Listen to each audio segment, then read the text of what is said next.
존경하는 국민 여러분, 박병석 국회의장님과 선배 동료 의원 여러분, 서울 금천구 출신의 더불어민주당 최기상 의원입니다.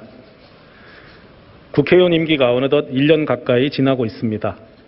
그동안 약한 자 힘주고 강한 자 바르게라는 소명 아래 소수자와 약자의 삶을 개선시키는 공동체의 책무를 정치에서 앞장서고자 했습니다. 그러나 지난 의정활동을 돌아보면 아쉬움이 무척 큽니다. 국민 앞에 한없이 겸손해야 함을 느끼며 지금 여기 국민 한 분 한 분의 삶을 직시하고 구체적 일상 속에서 함께 해야 됨을 되새깁니다. 4월 7일 재보궐선거가 끝났습니다. 네. 부총리께서는 이번 재보궐선거에서 드러난 지금의 시대적 문제가 무엇이라 보십니까? 공정과 불공정이라고 생각합니다. 특히 선거 직전에 불거진 LH 사태는 불공정의 대표적인 사례였습니다. 국민들께서 이번 재보궐선거를 통하여 우리 사회의 불공정에 대하여 경고하셨습니다.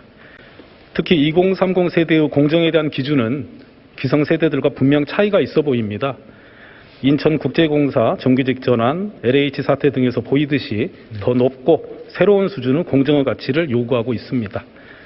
이에 정치권은 우리 사회 곳곳에 만연한 불공정의 원인을 찾고 그에 맞는 대안들을 찾아내야 합니다. 부총리께서는 과거 불로소득에 대해 강하게 비판하신 적이 있습니다. 지금도 같은 생각이십니까? 예, 그렇습니다. 지대 불로소득이라는 용어가 있습니다.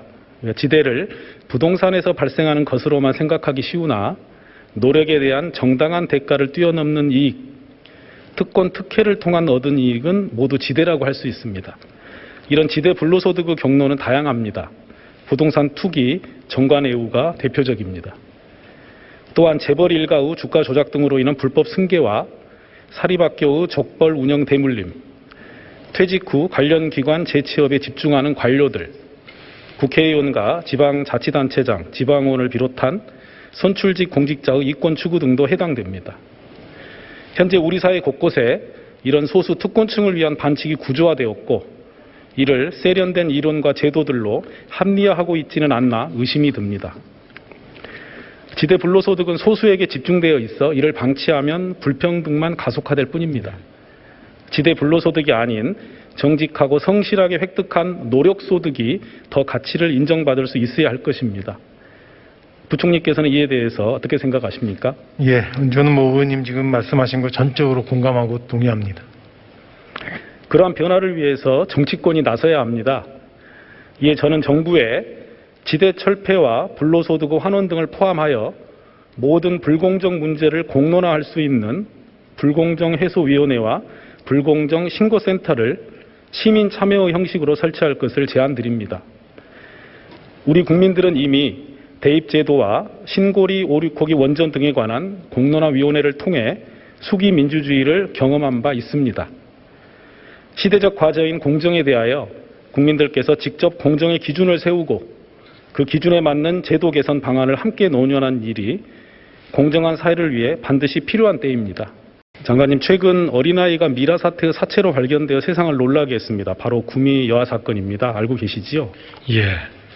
포털 사이트를 검색하면 그동안 올라온 이 사건 관련 보도들을 손쉽게 찾아볼 수 있습니다. 문제는 아직 확정되지 않은 혐의 사실은 물론 내밀한 사생활과 관련된 정보들도 수사 관계자의 발언으로 상세히 보도되고 있다는 데 있습니다. 이는 형법상 피의사실 공표죄에 해당할 가능성도 있습니다. 경찰 수사 사건 등의 공보에 관한 규칙에 따르면 사건 관계인의 명예, 사생활의 비밀 등 인권을 보호하고 수사 내용의 보안을 유지하기 위하여 원칙적으로 피의사실, 수사사항 등은 공개하여서는 안 된다고 되어 있습니다. 이 검찰에도 형사사건 공개 금지 등에 관한 규정이 있습니다. 거기에도 이런 내용이 규정되어 있지만 검찰 기소가 이루어지기 전에 피의사실이 낱낱이 보도되고 수사 진행 상황이 생중계되는 것은 어제 오늘의 일은 아닙니다. 그렇지만 이는 우리 헌법의 인간의 존엄과 같이 공정한 재판을 받을 권리와 무죄 추정의 원칙에 위배되는 것입니다. 특히 피의사실 공표 후 폐해는 그 대상이 힘없는 약자이거나 자신을 방어할 수 없는 시민일 때 극심합니다. 피의사실 공표로 재판도 받기 전에 범죄자로 낙인 찍히고 그 충격으로 극단적 선택을 하거나 가정이 파괴되는 일들을 심심치 않게 접할 수 있습니다. 나중에 무죄 판결이 확정되더라도 이미 다니던 직장을 잃거나 사업이 하루아침에 망하는 경우도 있습니다. 그런데 이 경찰 수사 사건 등의 공보에 관한 규칙에는 수사 사건 등의 내용을 유출한 사람에 대한 어떤 처벌 규정이 없습니다. 그 피의사실 공표 원칙의 확립을 위해서는 이를 위반한 자에 대한 징계나 처벌 등이 따라야 할 것으로 보이는 피의사실은 수사기관 일방의 주장일 가능성도 있습니다. 그렇기 때문에 피의사실 공표를 통한 여론재판이 아닌 공개되고 투명한 법정에서 공방을 통해 실체적 진실을 밝히는 것이 선진 형사사법의 모습임을 유념해 주시기를 당부드리겠습니다. 장관님, 우리는 지금 초등학생끼리의 다툼이나 주차 문제나 층간소음 등에 관한 이웃의 갈등도 고소고발을 통하는 일상의 사법화 시대를 살고 있습니다. 2020년 한 해에 접수된 고소고발 사건이 74만여 건입니다. 그런데 그중 절반 이상이 불기소가 됩니다. 무분별한 고소고발의 가장 큰 원인이 민사적으로 해결할 수 있는 문제를 형사의 영역으로 가져오기 때문입니다. 상대방에게 처벌당할 것이라는 위협을 주기에 또는 민사소송에서의 증거를 얻기 위한 수단으로 고소고발이 사용되고 있습니다. 때문에 수사기관의 업무 부담은 가중되고 부당하게 피고소 고발인이 된 국민들은 수사 과정에서 큰 고통을 겪습니다. 어느 시민이 같은 아파트 이웃 주민과 행정기관 등을 상대로 약 9천 건의 고소고발을 남발해 왔다고 합니다. 그런데 그 피고소고발인 대부분이 노인이나 장애인 분들이었기 때문에 고소고발에 대한 대응은 무척 어려웠습니다.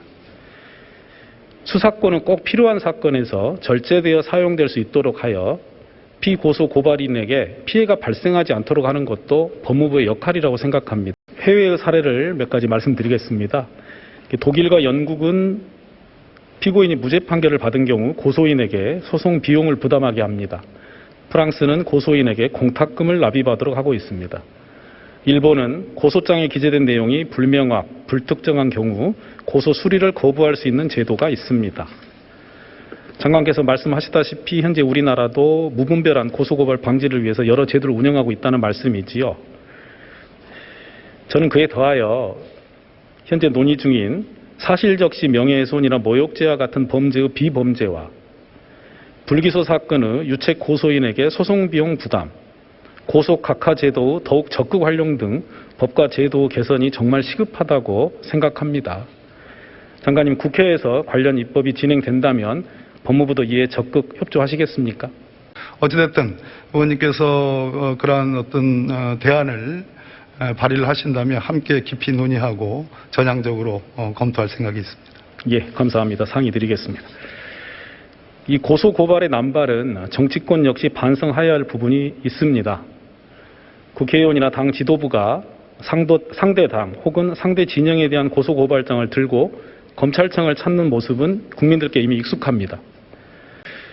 문희상 전 국회의장께서는 고소고발을 남발해 입법부 구성원이 사법부 심판을 받는 일이 일어나지 않도록 해주길 호소한다라고 하셨습니다. 지금의 정치권 문화라면 내년 대통령 선거와 지방선거 때도 상대방에 대한 각 진영의 고소고발이 적지 않을 거라 예상이 됩니다. 이러한 고소고발을 통한 정치는 사회의 분열과 갈등을 조장합니다. 정치권의 결단이 필요합니다. 저는 국회의장님의 중재하에 여야 각 당이 원칙적으로 정치적 고소고발을 하지 않겠다는 대타협을 국민들 앞에 선언해 주시길 부탁드립니다. 또한 국회에 고소고발을 관장하는 기구도 설치하길 제안드립니다. 장관께서도 국회의원 출신이시니까요. 이런 의견에 대해서 한 말씀 해주시면 감사하겠습니다. 충분히 검토할 수 있는 안이고 검토할 가치가 있는 지향이라고 생각합니다. 존경하는 박병석 의장님이 중심이 돼서 이 문제를 공론화한다면 매우 유의미한 성과를 거둘 수 있다고 생각합니다. 예, 감사합니다. 들어가셔도 좋습니다. 존경하는 국민 여러분, 최근 조명되고 있는 서울 어느 아파트 택배 논란이 견해차를 좁히지 못하고 있습니다. 하지만 비슷한 문제를 겪은 다른 지역에서는 배려와 양보로 실버 택배, 전동 카트 등 대안을 도입하여 입주민들과 택배 기사들 간 상생의 가능성을 보여주었습니다. 우리 대한민국은 5,100여만 명의 존엄한 차이들로 이루어져 있습니다. 5,100여만 명의 국민이 함께 살 수 있게 해주는 조건은 각자가 오류가 있고 불완전한 존재임을 서로 인정하는 것입니다. 그럴 때 우리는 온전할 수 있습니다. 존경하는 선배 동료 의원 여러분, 코로나19 위기 상황을 슬기롭게 이어나가고 한 세대 뒤의 미래를 설계하기 위해서는 견제와 균형, 대화와 타협, 소수자에 대한 존중을 바탕으로 공화와 공생, 공존의 정치를 이뤄내야 합니다. 특히 변화한 시대에 맞는 공정한 잣대를 국민과 함께 다시 세워야 합니다. 나의 옳음보다 너의 있음이 더 소중하다는 것을 깨달을 때, 당신이 없는 나의 옳음이 무슨 소용인가 싶을 때 우리는 문득 얼마나 유연해지는가라는 문학평론가의 통찰을 함께 새기고 싶습니다. 질문을 마치겠습니다. 경청해 주셔서 감사합니다.